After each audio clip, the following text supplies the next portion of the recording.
Lumuhod ito sa harap niya. Gusto niyang maparalisa sa tanawing nasa harap niya. Napapikit si Jade kasabay niyon ay ang tila pag-ikot ng paningin niya. I am what? Ani ni Kurt. Alam nito ang tinutukoy niya at sa kauna-unahang pagkakataon ay may totoong amusement sa tinig ng lalaki. Hindi sumagot si Jade.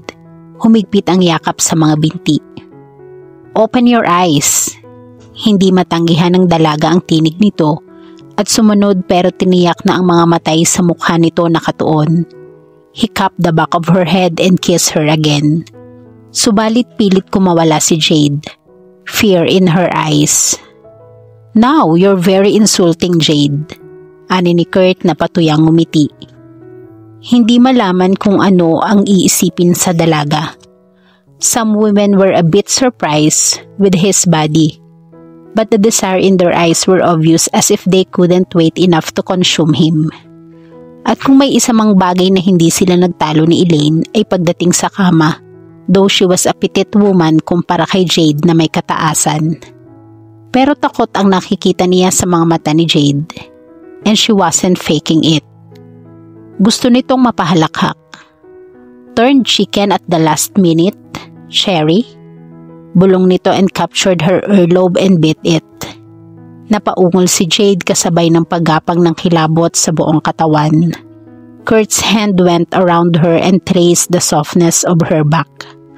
But Kurt, protesta ng dalaga. Kinabahang totoo, ni hindi niya masabi na ito ang kauna-unahang pagkakataong ibibigay niya ang sarili sa lalaki. Natitiyak niyang mabilis pa sa 4:00 na aalis ng silid si Kurt. At hindi niya gugustuhin iyon. No, not now. And Kurt isn't going to be gentle. Natitiyak niya iyon. Nasa isip nitong hindi ito ang unang lalaking aangkin sa kanya. Elfilt. I won't take you until you're ready, okay? He said in a dry amusement as he flicked her earlobe with his tongue. Tuluyang nalunod ang protestang nasa isip ni Jade. The man is so big that he'll probably break her into two. His mouth kissing and sipping, his hands roaming and touching her. And it's too late to stop him now. At wala rin siyang balak pahintuin ito sa kabila ng lahat. Hindi lang niyang mapigil ang mangamba. At ngayon niya natiyak na kahit sa nakalipas na 3 taon, ay hindi ilang beses na ginambala ni Kurt ang kaisipan at damdamin niya. Sweetheart, how long has it been since you got fed? Bulong nito na hindi naman talaga naghihintay ng sagot. A real one? I bet Bradley had such a fine as us. I doubt if he made you wild. She cupped his face and kissed him full. Hindi niya gustong marinig ang mga sinasabi nito tungkol sa ibang lalaki. Gusto niyang ituon ang buong kaisipan sa katawan nitong nanunukso sa ibang bahagi ng katawan niya. In her saner days, she would have been horrified and scandalized sa mga salitang ginagamit nito. Kurt's groan dissolved against her lips. Then he swept her mouth with his tongue. Malupit ang halik na iyon at puno ng kamunduhan. Tumatanggi ang utak niya sa ganoong paraan, subalit hindi iyon pinahihintulutan ng katawan niya. Dahil ang kamay niya ay kusang naglakbay sa katawan ng binata. Naramdaman niya ang mga pilat nito sa dibdib and caress each one of them. Nang mahagip niya ang pinong balahibo nito sa dibdib ay pinaikot sa mga daliri niya ng mahigpit. Wala sa loob. Napaungol si Kurt. In pain, in pleasure. He bit her lower lip back bago muling inangkin ng buong buo ang bibig niya, while his hand moved down to her thighs, touching her dampness, her warmth. You ready now, Cherry? Bulong ni Kurt at kumawala. He straddled her, tinitigan ang dibdib niya. Her nipples were pink and hard. Muling yumuko and drew one nipple into his mouth. Oh, Kurt. Itinaas ni Kurt ang mga kamay niya sa may headboard. Ipinahawak sa pagitan ng mga brass rails. Hold on tight. It's gonna be a rough ride. He nudged her thighs with his knees and then roughly drove into her. Hindi mapigilan ni Jade ang pagkawala ng impit na sigaw. Hindi niya malaman kung paano siya naiusog patungo sa headboard. Dahil ba sa higpit ng pagkakahawak niya sa rails ng headboard at sa sakit ay nahila niya ang sarili? Or the way Kurt drove savagely? Kurt tense. Her tightness is unbelievable that it hurt his sex. He thrust again. Malakas na suminghap si Jade kasabay ng pag-ungol. Muli bumaba ang tingin ni Kurt sa mukha ng dalaga. She was writhing in pain. Malulupit at nag-aapoy ang mga mata ng lalaki sa pagkakatitig sa kanya. Habang si Jade ay pinamumukala na ang mga sulok ng mga mata ng luha. Damn you! Marahas nitong bulong. Naglalabasan ng pawis sa noo. Ang ugat nito sa leeg ay nanggagalaiti sa galit sa kanya. Damn you! So you want me to initiate you, ha? I'll give you what you want. His eyes and words cruel. But what he did next was even worse. His right hand moved down and cupped her buttocks and raised it ruthlessly, groaned and pushed very hard. And Kurt wished he'd die. He took her in anger. At kahit pa siguro hindi, wala itong alam na ibang paraan upang mabawasan ang sakit. Jade fainted. Jade opened her eyes at huling-huli niyang sinisipa ni Kurt ang dingding at ang walang habas nitong pagmumura. May ilang segundo lang siyang tila na wala sa kamalayan kaya alam niyang katatayo lang ng lalaki. She noticed the bed sheets that covered part of her body. She smiled silently. He wasn't that uncaring after all. Now I believe you, she whispered na nagpalingon kay Kurt sa kanya. I fainted just as you forewarned me.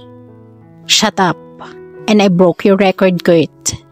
Kitang-kita niya ang matinding galit sa mukha nito. What record? Damn you! You said you always make your woman come. I didn't. Well, I'm sorry, he said insincerely.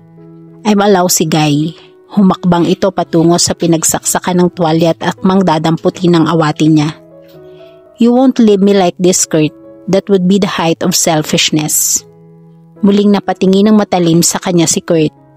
Kung nakamamatay ang mga titig nito ay kanina pa siya nalagutan ng hininga. You're many things, but a selfish lover is not one of your bad attributes, is it? Hindi sumagot si Kurt. Patuloy sa pagtitig sa kanya. Sa pagtaas-baba ng dibdib nito ay alam ni Jade na nagpipigil ito ng galit. Naroon pa rin ang butil-butil na pawis sa noon nito. It doesn't hurt that much the second time around, does it? He was furious. Wala itong malamang sasabihin. But the thought of what she's saying made him grow again, that he ached.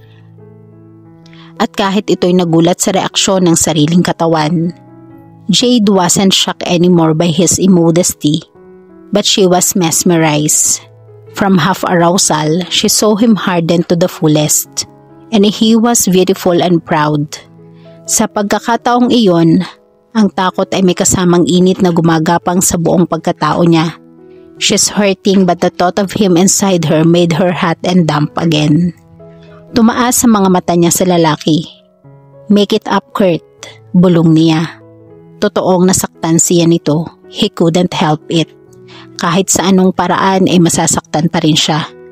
Pero ginawa iyon ng lalaki sa galit sa sarili at sa kanya. Umikot sa gilid ng kama si Kurt at niyuko siya. Padahas na ibinangon mula sa pagkakahiga. Napaluhod siya sa kama kasabay ng pagbagsak ng kumot. You broke my record too, he whispered back. I didn't come either. Why didn't you? Her voice hoarse. She could feel him in her stomach. Who wants to screw an unconscious woman? Lumunok siya. Lumaki siya sa barakong kapatid at mga pinsan pero ang mga iyo'y banayad kumpara sa lalaking ito. Romano will probably kill this man kung malaman nito kung paano siya tratuhin. Not to mention her family. You're so crude and vulgar. Alam mo ba yon? I never pretended otherwise, and yet you still want me. Paismid itong ngumiti. Woman fascinates me. He bent his head and brushed his lips across hers. Then claimed her lips fully in a gentle but passionate long kiss while his fingers fondled her breast. Iniwan nito ang mga labi niya at bumaba sa lieg, kissing and sipping the delicate hollow of her throat. Bumaba sa dibdib niya at isinubsob ang mukha sa pagitan ng mga ito. Kumawala si Jade. "Naninibago ako," she said huskily. "I guess I'd like it better when you devour me. It makes me feel like you wanted me so very much and you can't have enough of me. And I want you so much I could die." Subalit hindi isinatinig ni Kurt iyon. Sa halip ay muling inangkin ang mga labi niya. His kiss gentled moving in and out of her mouth, savoring every sweetness. Ang kamay nito'y humahaplo sa buong kahubda ng dalaga. At sa pagkakataong iyon, sinikap ni Kurt na maging maingat at banayad. But the passion was overwhelming and uncontrollable. Parang dam na sasabog pag hindi binuksan ang mga gates ng tubig upang bawasan. Ang mabanayad na paraan ay pansamantala lamang dahil hindi niyon kayang subhan ang init ng mga damdamin. He was biting, kissing and touching her at the same time. Roughly, wildly, his hands can stay in one place long enough. Jade was submissive and pliant. Strange that she liked his ways. She was kissing and caressing him back softly, reveling at the pleasure of touching his hard, sinewy body. At hindi sanay si Kurt sa paraang iyon ng dalaga. Kahit si Elaine ay hindi ganoon. Woman he went to bed with shriek wantonly and uttered obscene words shamelessly. Rich and cultured woman and yet in bed are vulgars. They hurt him as he hurt them in passion. Jade moaned, cried, gasped, read, and wiggled wantonly too. But with this finesse, kanina'y sinaktan siya nito nang hilahin nito ang mga balahibo niya sa dibdib. But Jade didn't mean it. She was too gentle to hurt him. Dumb woman, too classy and decent for his style. "Touch me, Jade," he commanded harshly, his desire bordering on anger. "Squeeze me tight." "I want that." Kung lumabas ang tinig niya, hindi niya alam. Ang alam niya ay tila siya isang masunuring estudyante at ginawa ang iniuutos nito. At kahit siya ay namangha, sa mga kamay niya ay ang kaibahan ng lalaki na sa babae. She could feel the throbbing desire of his sex. At si Kurt ay hindi ordinaryong lalaki. And she was delighted sa response mula kay Kurt. He groaned like a wounded beast. Padahas na kinuha ni Kurt ang mga kamay ni Jade at itinaas sa rehas ng headboard. And then his hand joined hers. Their fingers interlaced, his chest crushing her breast, their sweats mingling, then he hammered into her. Jade gasped and tensed momentarily as a little pain registered, gasped even more when he withdrew and embedded himself inside her. "Don't faint me on Jade," babala ni Kurt as he thrust into her over and over again in absolute possession. Hindi niya alam kung ano ang sinabi niya. Her thoughts were incoherent, her breathing harsher tulad din ng kay Kurt. Jade, her mind was haze but she was sure Kurt was harshly whispering endurements in French, something like she belongs to him and that letting him love her. Hindi ganoong kahusay ang French niya pero kahit papaano'y nauunawaan niya. Iniisip marahil ni Kurt na wala siyang maiintindihan sa sinasabi nito. He must have sleep and probably never meant what he said dahil ang sumunod nitong ibinubulong ay obscene na. At sanay na siya roon. At katakatakang nagdagdag lang ng ningas ng naglalagablab na apoy sa katawan niya. But she was more aware of the big man inside her, possessing her wildly, na para bang ang bawat gawin nito hindi pa sapat. And she almost fainted when Kurt gave her shattering climax. At sa kauna-unahang pagkakataon sa buhay ni Kurt pagkatapos ni Elaine, hindi ito umalis sa ibabaw ng isang babae matapos ang pagtatalik. Sa halip ay binagsak nito ang sarili sa katawan ni Jade at isinubsob ang mukha sa leeg ng dalaga. His teeth caught the soft flesh as he tried to recover his breathing. At dito po nagtatapos ang ating kwento. Sabay-sabay po nating abangan ang sunod na kabanata. Maraming salamat po.